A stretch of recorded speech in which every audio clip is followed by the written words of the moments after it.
మంది భక్తులు పుణ్యస్నానాలు ఆచరిస్తున్న అద్భుత ఘట్టం కుంభమేళ. ఈ కుంభమేళాలో పరిశుభ్రత కీలకమైన అంశంగా నిలుస్తుంది. దీనిని దృష్టిలో ఉంచుకొని రాష్ట్రీయ స్వయం సేవక్ సంఘ్ ముందుగానే ప్రణాళిక రచించింది. పర్యావరణ పరిరక్షణ కోసం కుంభమేళా ప్రారంభం మునిపే ఓ కీలక ఉద్యమం చేపట్టింది.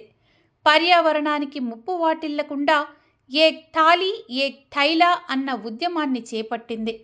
అంటే ఒక బట్ట సంచి ఒక కంచం అన్నమాట.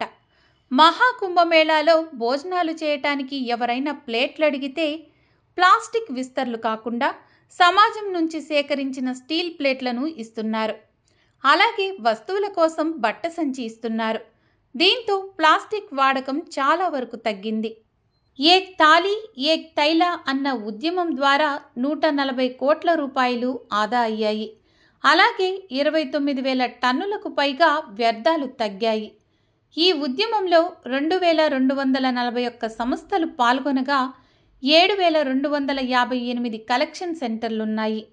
ఈ ఉద్యమంలో 14,17,064 స్టీల్ కంచాలు, 13,46,128 బట్ట సంచులు, 2,63,678 స్టీల్ గ్లాసులు అందుబాటులో ఉంచారు. 43 రాష్ట్రాల నుంచి సేకరించారు. ఈ విషయం మీద సంఘ్ దేశవ్యాప్తంగా ప్రచారం చేయడంలో లక్షలాది హిందూ కుటుంబాలు ఇందులో పాల్గొన్నాయి. స్టీల్ ప్లేట్లు, బట్ట సంచులను ఇచ్చారు. దేశం నలుమూలల నుంచి స్టీల్ ప్లేట్లు, బట్ట సంచులు వాహనాల్లో కుంభమేళా ప్రాంతానికి చేరుకున్నాయి. దీంతో డిస్పోజబుల్ ప్లేట్లు, గ్లాసులు, గిన్నెల వినియోగం బాగా తగ్గిపోయింది. ఈ ఉద్యమంతో 3.5 కోట్ల రూపాయలు ఆదా అయ్యాయి. ఎందుకంటే రవాణా, ఇంధనం, శుభ్రపరచడం, సిబ్బంది ఖర్చులు తగ్గిపోయాయి.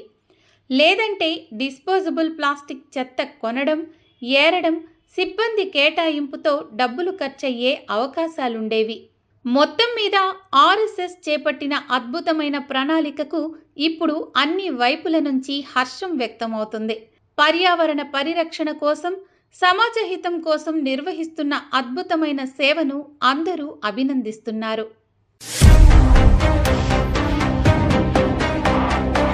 My Media, the voice of India.